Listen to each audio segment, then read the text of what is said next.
Très concrètement, il y a 20 milliards d'euros qui sont dédiés à notre action de lutte contre la pauvreté. Ça veut dire à la fois un soutien très direct sur les publics qui sont les plus fragiles, j'y reviendrai, notamment la question des enfants.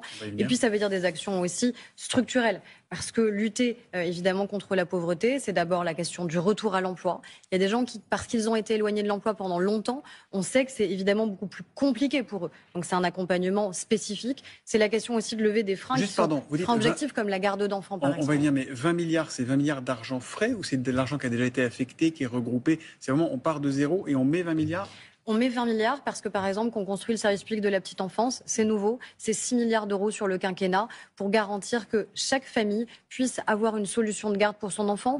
Parce qu'aujourd'hui, on a à la fois des enfants qui, parfois, n'ont pas de solution de garde, mais ça veut dire aussi des parents qui n'ont pas de capacité à reprendre une activité professionnelle. Et donc ça, c'est des freins qui sont objectifs. Je ne peux pas reprendre un emploi si je ne sais pas faire garder mon enfant en toute sécurité et avec une vraie qualité de l'accueil pour mon enfant.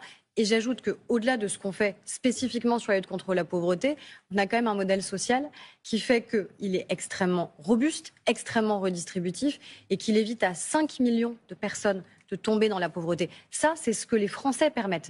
La contribution des Français, l'impôt des Français, la manière avec laquelle on a pensé ce système fait qu'encore une fois, on évite surtout au maximum que les personnes puissent entrer dans la pauvreté.